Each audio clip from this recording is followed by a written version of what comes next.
All right, well, everybody, welcome to the Rec Poker Podcast, Forums Edition.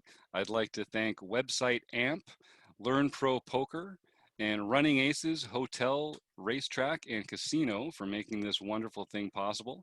My name's Jim Reid. I'll be your host for these forum editions, and I'm Bluff-Catching in the home games and at Jim in the forums. I'm Andrew Feist. I am dealer 412 in the home games. I'm also at Andrew on the forums. And I'm Chris Jones. I'm 5x5 in the forums, 5x5 on PokerStars, and 5B5 on Twitter.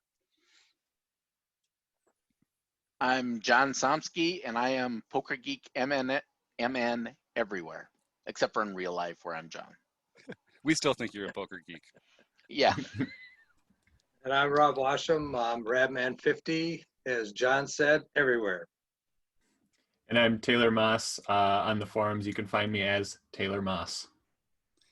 Nice. A bunch of creative forum names for all of us here on the Rec Poker crew. Forums is what it's all about here. And we're actually going to go through a hand today. As we do every week, we pull one hand out. We pull one discussion post out of our forums at rec.poker.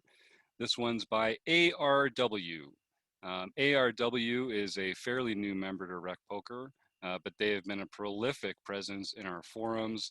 And this is a post from a little while ago talking about a bad call with a small pair. So ARW writes, it's in the home game last night, the level is 5,100. There's an early position raised to 200. ARW calls in the cutoff, and the small blind calls. The flop is 8 of hearts, 10 of spades, Queen of hearts, 10 of spades, 8 of hearts. Small blind checks, early position checks, and ARW bets 200, and the small blind calls. On the turn, the board is Queen of hearts, 10 of spades, 8 of hearts, 8 of spades, so it pairs the board. Check, check. On the river, a 2 of clubs. So the board, Queen of hearts, 10 of spades, 8 of hearts, 8 of spades, 2 of clubs. Small blind leads out half pot, and ARW calls with pocket threes and wins. So the question is, what ARW poses to the group, what do you think my opponent has? What hands can I beat? And is this a good call? So right off the bat, everybody, does anyone have any preliminary thoughts about is it a good call? What hands can pocket threes beat? And that the opponent is betting on the river like that? Yeah, so the good part about going for a hero call in this spot is all the draws missed. It was really only made hands that either improved or stayed in a good status, because there's a heart draw on the flop that our opponent could have been on. They could also have a jack or a 9 and have a gut shot draw that they're drawing to. So there's a couple things that our opponents could have that missed that pocket threes then beat. Not many of those hands that have a jack or a 9 or a flush draw have a 2 in them. And we're not really worried about 2s to begin with anyway. So it's kind of a gut check type of call. But it all comes down to the math of how often do we think this specific opponent is going to call the flop bet with either a draw or a made hand and play it the rest of the hand this way and lead half pot on the river. So very villain dependent, but it worked out definitely for ARW with his call with pocket threes.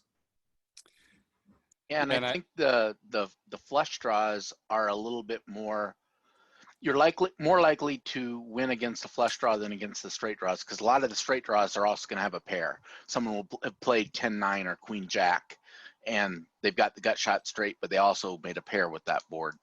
But with the flush draws as well, there are a lot of missed draws that you could potentially win if someone made a bluff on the river. And one of the things I love about this post is ARW just has such a great comprehensive way to break down these results. And when it comes to hand ranging in particular, so he comes in here talking about what the board reads, and he goes through an overview are what are the strongest holdings my opponent could have? What are some of the medium strength holdings he could have? What are some of the weakest holdings? And how would that play out according to the action? Which is just a very clear, calm, reasonable way to think about this. Chris, you had a point in here about stack sizes, which I think is really important as well. And ARW says that the stack size was about 30 to 35 big blinds there. There's a great response in here by Binkley, who's another prolific forum poster, talking about the opponent profile that most favors a call, which is just another great way to be thinking about this. ARW is looking at the math, the combos, no matter what the villain is, how is their hand, how is their range expressed. And Binkley's looking more about this particular opponent, which is great. So Binkley talks about the small blind pre-flop calling range, how they might play particular types of hands aggressively and other hands passively. And then Binkley goes into some other combinations and combinatoric stuff down at the bottom. Yeah, I think villain type is incredibly important here, especially if it's our home game and if you've played a few hands with them and kind of have some sort of idea how they play. Because some people will always, bet their missed draws when the hero in this hand checks back on the turn, and they're just taking a stab now because the only way they can win is if they can get their opponent to fold. So they're taking that one chance. But there's other people that are like, I miss, and I'm not going to go crazy over it. I'm just going to check fold and just take that route instead. So having a general idea of what your opponent's doing in that spot really can help clear up and make you make a better decision. And I think one of my favorite things about the whole post at the end here, I mentioned this one was from a little while ago, and Binkley and ARW, I think, are still just getting to know each other in the forums here, because Binkley says something like, or ARW says, also, good playing with you last night. And Binkley says, I assume you're blank. Congrats on the win. And then I think the very next day, Binkley came in and won the home game. So obviously we're getting some forum run good in the home game there. So that's great. So does anyone else have anything else they want to add into this little point here? Well, I just wanted to kind of jump in and ask about when we get a turn. I'm always curious about spots like this where we get a board like this that really changes with a paired board on a turn, and it goes check check. Does that lead us into, like, I'm curious when we think about villain and them reacting both with their made hands and their draws, like, does that lean us more towards a potential call or towards a potential fold? Either way, like, what does a check check on a paired board that changes, obviously what the best hands and some of the premium hands can be in a hand like this? Does anyone have a thought about how they approach that? Does that change your thinking at all in terms of whether this is a good call or not?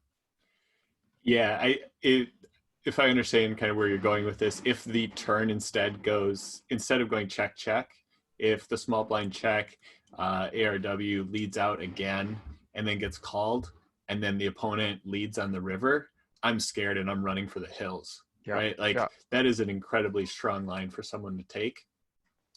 So I don't like that at all. And for sure with a hand like pocket threes, I'm getting out of there.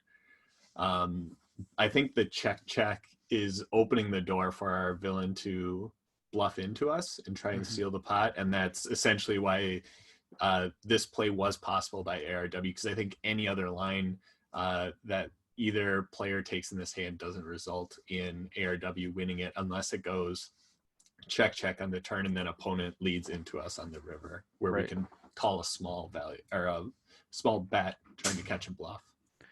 Yeah, and I think it also it makes it sort of more, I think if this is I don't know, if this is the 6 of spades instead of the 8 of spades, and it goes check check, it's almost like, I believe there's that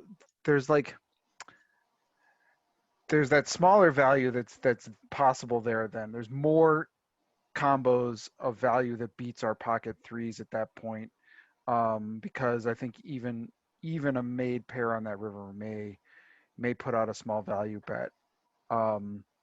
So I think it's both. You're right. Like if we bet out and then we got called, it would make us be running for the hills. But the fact that it's paired and it went check check, I feel like it gives us the opportunity. Yes, our opponent can have a very strong hand in this situation, but they can also have a lot of missed hands.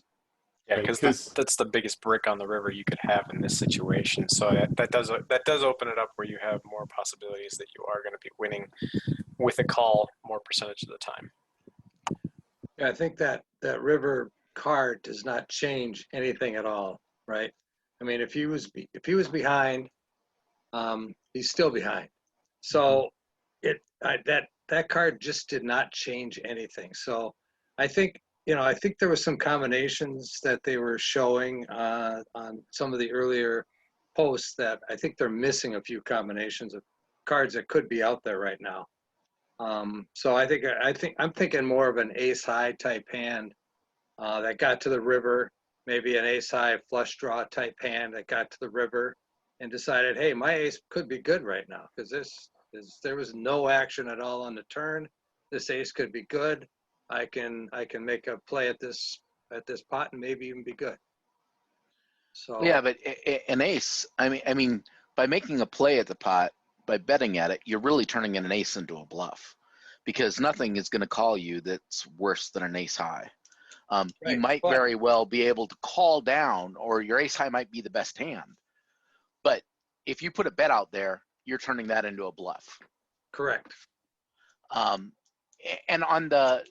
if we go back to the turn, I mean, you could still have a relatively strong hand on that particular flop.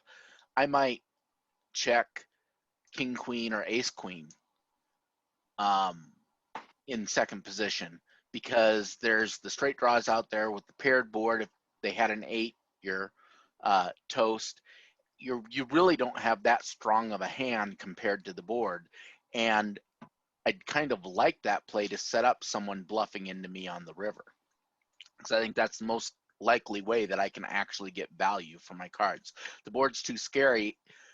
Cards that I have beat, or hands that I have beat, probably aren't going to call. It's really hard to call with a 10-9 in this spot. Now that the board is paired, you could try it, and you might, but that's a tough call. And they get into, as is typical with these ARW and Binkley posts, they do get into quite a comprehensive breakdown of the combos. So we're not going to go over that here on the podcast because it makes for lousy podcasting. But go to the forum. Bad call with small pair is the name of the post. And you can see them break it down. Depending on who's doing the breakdown, it looks like, according to their combos, you're rarely ahead. About half and half was the best case scenario, and then about a 5-to-1 dog by combos was the worst case scenario. So it really comes down to pot odds, where you think your opponent is in their distribution at that moment, and I'm not sure what other factors you'd consider, but my favorite, I got a few favorite parts about this one, but I love how ARW writes off at the end. He says, results don't matter. I'm not giving you guys the results for this one. We don't get to find out what they actually had. And that's fair. You don't always get to find out. And that's part of poker is you don't pay to find out. we got away with one there, but I think for the most part, you have to just trust that it's going to be, trust your math, trust the combos, trust your reads, and just make the right play in the right time. Anybody else want to? I know we're trying to keep these things short and sweet because we value everybody's time and our listeners as well, but does anybody want to add anything before we roll on out? Well, then I'll just say thanks again for the group here for talking to me about this awesome poker stuff. Thanks to website AMP, Running Aces, Hotel, Casino, and Racetrack. You got it, Andrew.